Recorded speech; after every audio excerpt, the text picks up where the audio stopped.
오늘 본문은 예수님이 거라사 지방에 갔을 때 일어난 일입니다. 귀신 들린 사람을 만난 것에 대한 이야기가 나오는데요, 예수님이 귀신 들린 자를 찾아갔는데 어디서 만났을까? 무덤가에서 만났는지 아니면 동네에서 만났는지 정확하게 기록되어 있지는 않습니다. 분명한 것은 귀신 들린 자와 예수님이 만났다는 사실입니다. 그런데 이 예수님을 만난 귀신 들린 자가 이상한 행동을 합니다. 오늘 귀신 들린 사람 속에 있는 이 귀신이 이상한 말을 합니다. 7절에 보면 귀신이 이렇게 말합니다. 지극히 높으신 하나님의 아들이여, 이렇게 예수님을 높이고 또 예수님을 찬양하고 있습니다. 왜 귀신이 예수님을 찬양하는 것인가 이해되지 않습니다. 또 이 귀신이 뭐라고 그러냐면, 나를 왜 괴롭히십니까? 나를 더 이상 괴롭게 하지 마옵소서, 이렇게 이야기하고 있습니다. 지금 누가 누구를 괴롭게 하고 있습니까? 예수님이 귀신을 괴롭힌 적이 있나요? 여기 괴롭게 하다, 이 괴롭히다는 사전적 의미는 몸이나 마음이 편하지 않고 고통스럽다, 이런 뜻을 갖고 있습니다. 예수님은 귀신을 괴롭게 한 분이 아닙니다. 다만 귀신이 예수님을 보고 두려워서 떨었을 뿐입니다. 그러면 왜 귀신이 예수님을 두려워했을까요? 이 귀신은 가장 두려운 것이 무엇이었을까요? 그 사람에게서 나와서 무적행으로 들어가는 것이 제일 두려웠을 겁니다. 귀신은 이 사람에게서 나를 쫓아내지 말아달라고 간청을 하고 있습니다. 그렇다면 여기서 알 수 있는 것은 무엇입니까? 귀신은 사람의 의지, 인격까지 파괴시키는 악한 존재라는 것을 우리가 알 수가 있지요. 이 귀신은 사람의 인간됨을 파괴하고 인간이 가진 것을 짓밟고 모든 관계를 다 깨트리는 일을 합니다. 우리 인간을 망하게 하는 존재가 바로 귀신이라는 사실을 여기서 알 수가 있습니다. 이제 예수님이 8절에 이렇게 말씀하십니다. 이는 예수께서 이미 그에게 이르시기를 더러운 귀신아 그 사람에게서 나오라 하였음이니라, 이렇게 말하고 있습니다. 자, 귀신이 예수님을 두려워한 이유가 뭐지요? 그 사람에게서 나오라고 명령했기 때문에 그렇습니다. 자, 여기서 독특한 것은 뭐냐면 예수님이 귀신을 부를 때 하는 명칭입니다. 더러운 귀신아, 이렇게 말합니다. 왜 더러운 귀신이라고 그랬을까요? 이 더럽다는 헬라어 아카다르톤, 이 단어는 청결하지 않은, 불결한, 그런 뜻을 갖고 있습니다. 이것은 외형적인 불결을 말하는 것이 아닙니다. 종교적, 도덕적 더러움을 말하고 있습니다. 여기서 신약 성경에 더러운 영, 더러운 귀신이라는 단어가 무려 22번이나 언급되고 있습니다. 그만큼 귀신이라는 존재는 인간의 영혼을 더럽게 한다, 이런 것을 알 수 있지요. 그 결과가 질병으로 나타나기도 하고 비정상적인 힘을 부여하기도 하고 이런 일을 하고 있습니다. 자, 그렇다면 자세하게 귀신이 하는 역할, 귀신이 인간에게 와서 하는 일이 무엇일까요? 대략 한 4가지를 생각할 수 있는데요. 하나는 사람의 인격을 파괴합니다. 그 사람의 인간성을 파괴해 나갑니다. 또 하나는 오늘 본문에 나오는 것처럼 가정의 울타리, 가정의 공동체를 떠나게 만들어버립니다. 더 나쁜 것은 뭐냐면 사람과 사람 관계를 완전히 단절시켜버리는 것, 파괴시키는 것이 귀신이 하는 일입니다. 더 나아가서 사람이 살 수 없는 곳에 살게 만듭니다. 오늘 이 사람은 무덤가에서 살았다, 이렇게 이야기합니다. 이것을 아시고 예수님이 뭐라고 했습니까? 귀신에게 나오라고 명령을 했습니다. 왜 그 사람에게 나오라고 명령을 했을까요?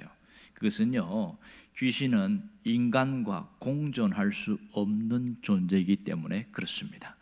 귀신은 우리 사람들에게 들어오면 좋은 것을 도적질해 갑니다. 어둠의 삶을, 우리에게 비참함과 절망, 두려움을 심어주는 것이 귀신이 하는 일입니다.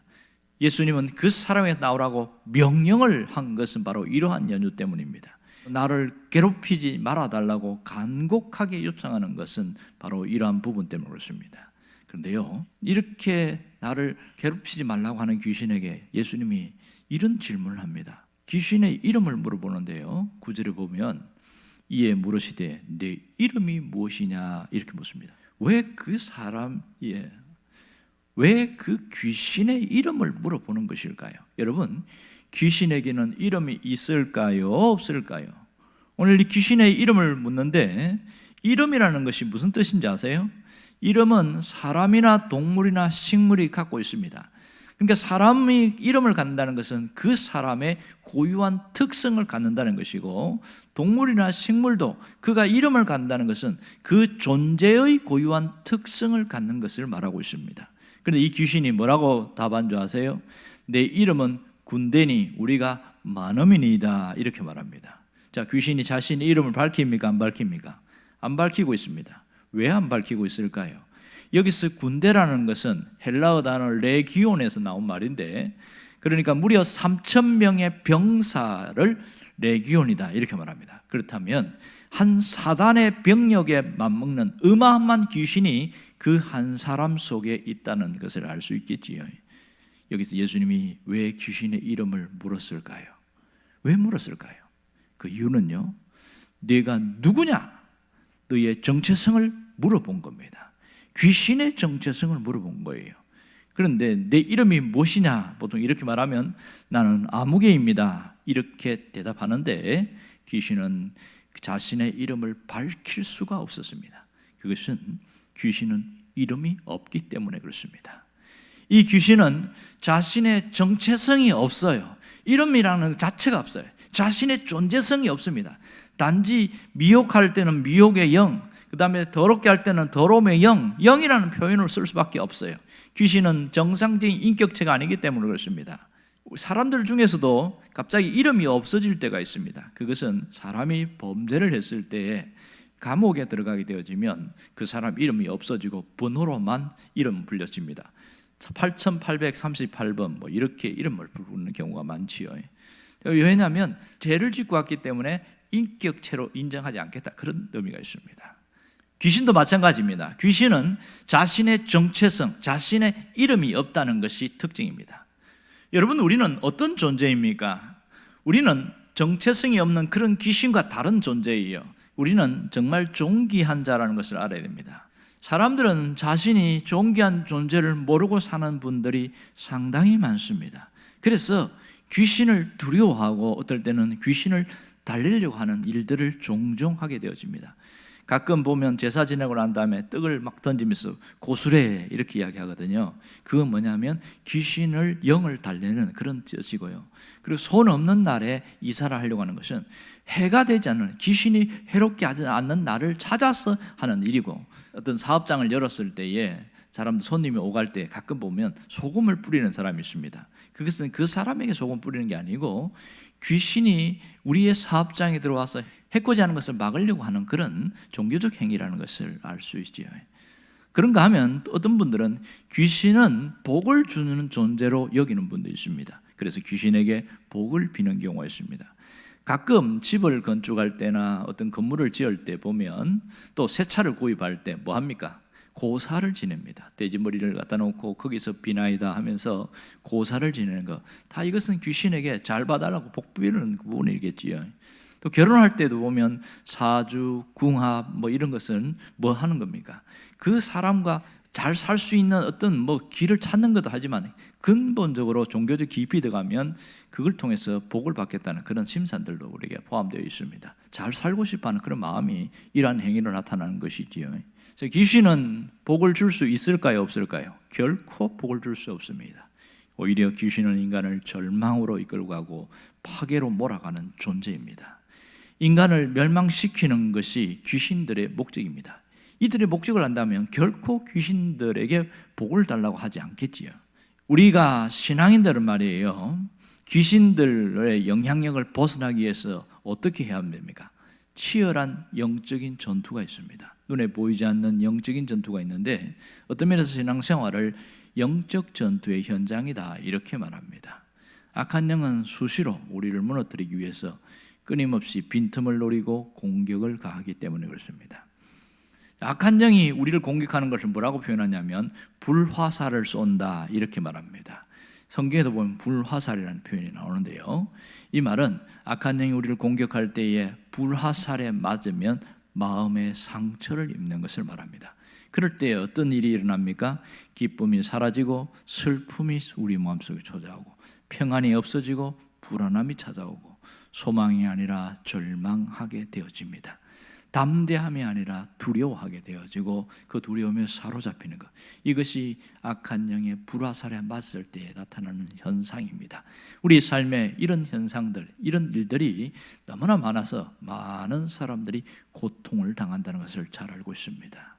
정말 이 귀신들, 악한 영들의 강한 영향력, 지배에 놓이게 되어지면 빛의 삶을 살 수가 없고 우리 삶 자체가 어둠을 헤매는 것처럼 그렇게 살아갑니다.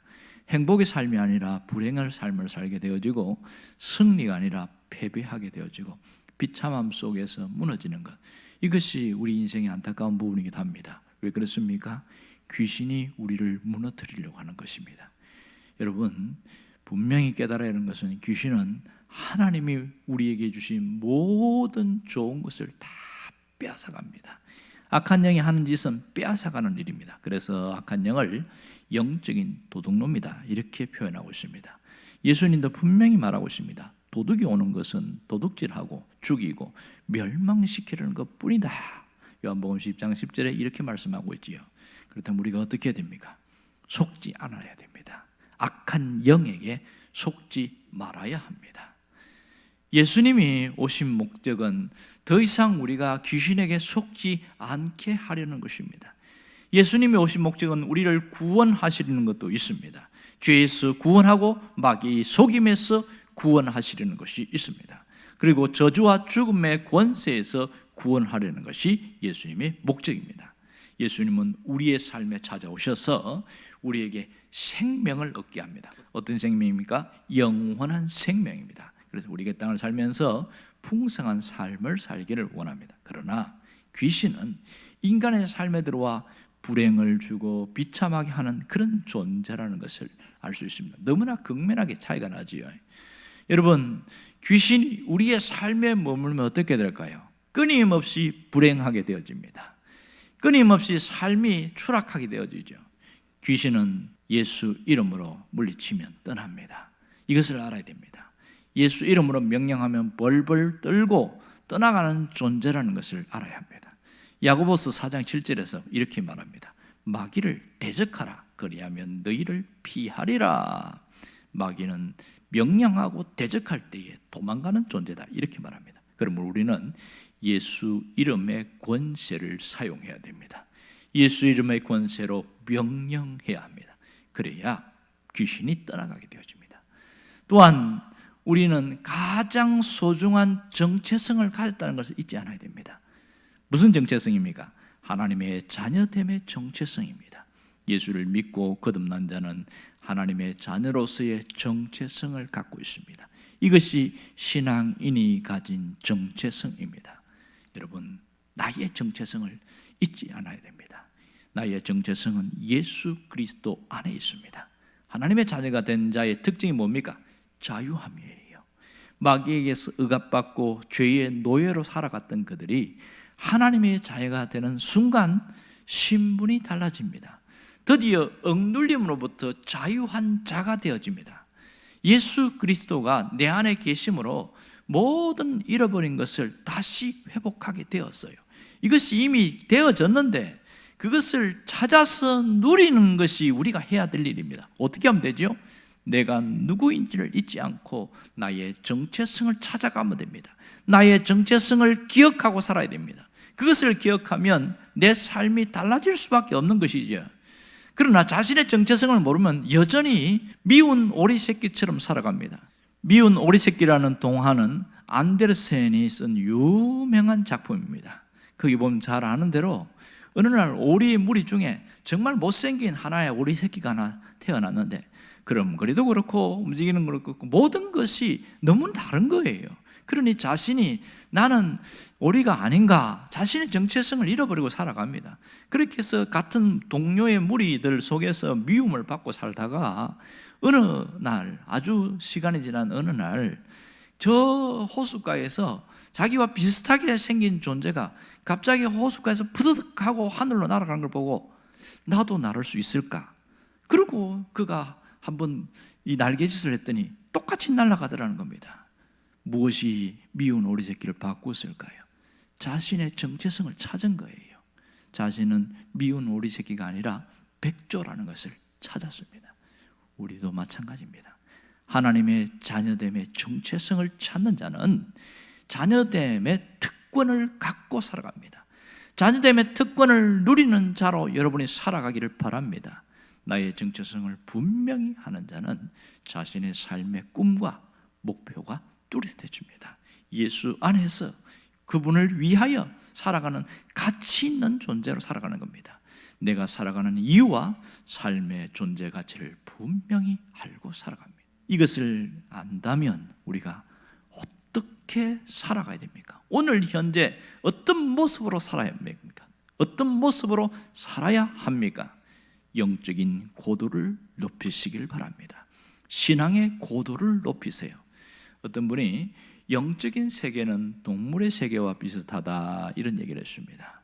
자, 동물의 세계 보면 가장 독특한 특징은 약육강식, 적자 생존입니다.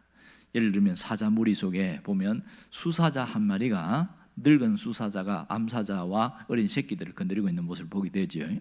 그러다가 어린 젊은 사자가 갑자기 늙은 사자에게 결투를 신청하게 되어집니다. 그렇게 해서 싸웠을 때에 젊은 사자가 이기게 될 때는 이 늙은 수사자는 쓸쓸히 그 무리에서 떠나서 그렇게 살다가 죽습니다. 그리고 새로운 왕이 거기에 등극하게 되어집니다. 그때부터는 이 젊은 수사자가 왕이 되어집니다. 그래서 모든 것을 지배하게 되어지죠.